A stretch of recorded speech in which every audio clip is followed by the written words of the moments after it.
Andy, if you want to pick. Yeah, sure. Hi, Gregor. Hi. Looking at your team, it seems you've gone for as much consistency as possible.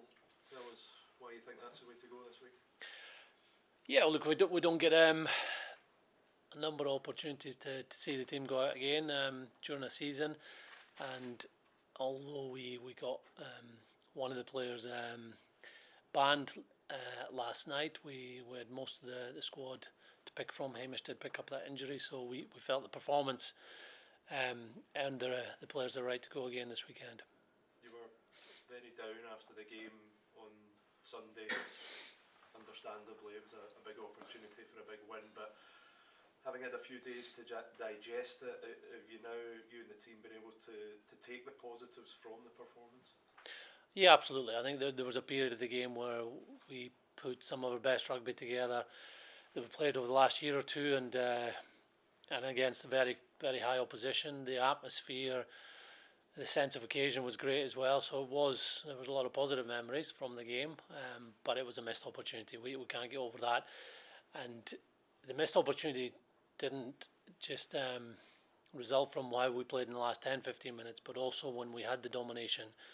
I think we were close to the try line, if not over the try line, on 4 occasions during that 50-minute period. So that's a goal this week to make sure that we score more points when we have those opportunities.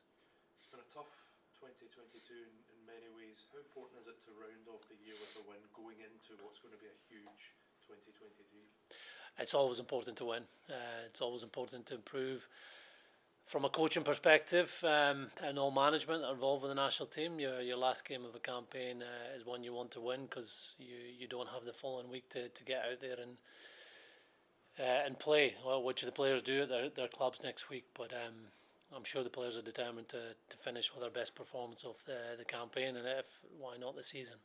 What have you made of Argentina lately? You've got to look at them in the summer, but they've been picking up some big wins this year as well. It'll be a huge test. Yeah, they're a very good team. They were really good in the summer. They carried that form on in games throughout the Rugby Championship, and then obviously had a cracking win against England 2 weeks ago.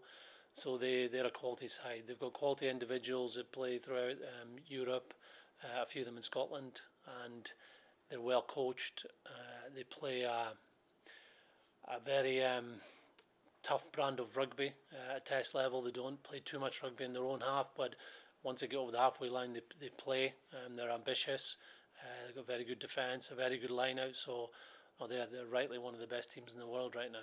And with one of the great coaches in the world, Michael Cheika guy, pretty well, and we've gone up against a few times. What have you made of the job he's done since he arrived there? He's been excellent, and also what must be mentioned, Felipe Contempomi has done really well with their attack.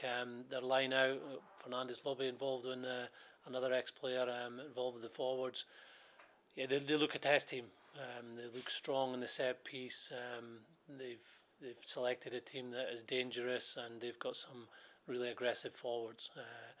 And great to see Michael Cheika back.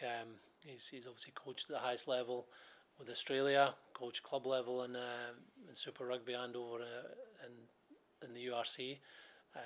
And he's a good man, so he's had a lot of success this year. He's been a busy man with his Rugby League. I was going to say, Rugby League's only the start of it, I think. TV, and he was involved with the Japanese club team, but 2 weeks ago coaching in the Rugby League World Cup, 2 days or even a day before, coaching Argentina at Twickenham against England. That's some achievement. You've never been tempted by a big side gig like that? No one's offered me, so I could say I've been tempted, but I've had no offers outside of rugby.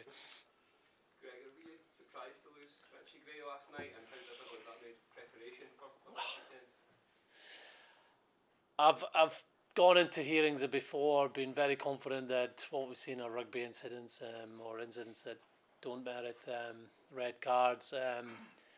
So I've ended up the last couple not even thinking about what an outcome could be. It lasted 4.5 hours.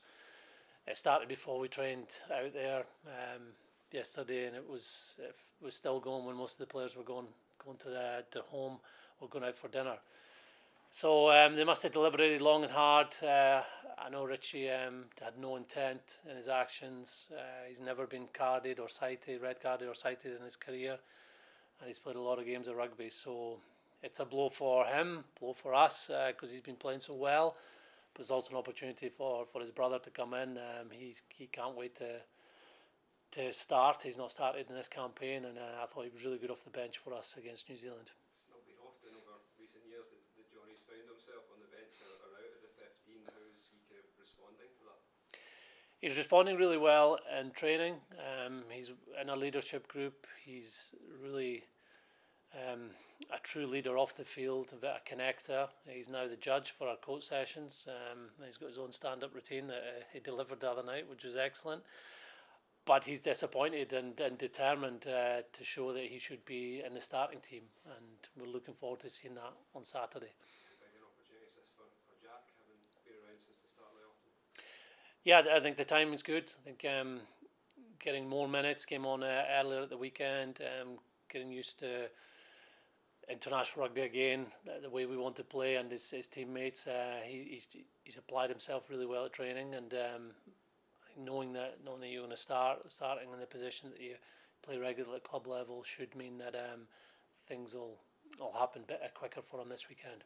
How different do you expect this match against Argentina to be from the summer, but from previous autumn encounters with them as well, given there will be a confidence about them having won big games on the road this year? Yeah, they were confident right from the first test, and in Argentina, we had obviously 3 games over there. They're all in Argentina, so the home team will be confident. Over here, we have our crowd, another big crowd behind us at the weekend. But they've had a lot more rugby than us over the last 6 months, and they've been able to refine their game, work on or build on areas that they're really strong in. And it's their last game of the season. Like, we have the Six Nations to go into. They won't play until next June or July, so it'll be a massively motivated Argentina team we face this weekend. They've been talking about wanting to improve their consistency because they have gone and got these big eye-catching results and not followed them up. Does that make them a more dangerous opponent perhaps after their disappointment in Cardiff?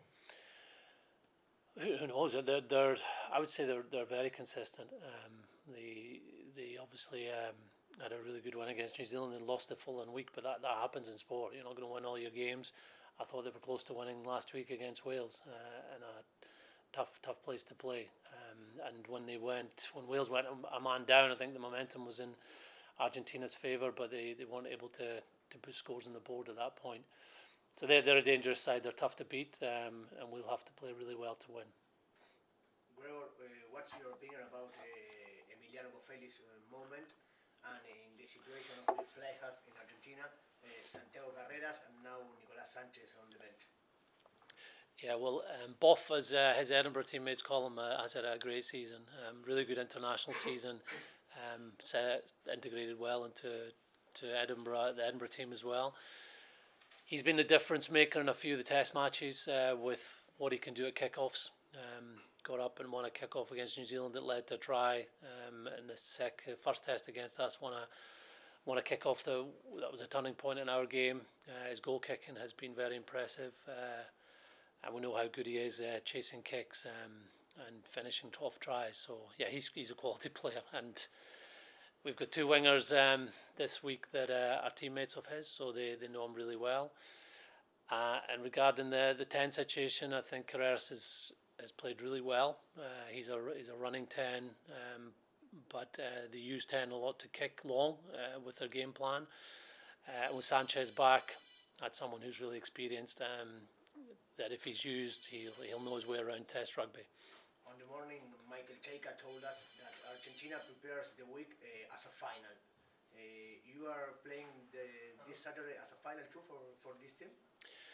Yeah, we've not used that language, but we obviously want to finish our campaign and I suppose finish this calendar year with our best performance, and look to build on what we did well last week, but also those areas that we know we have to improve if we're going to win at the weekend.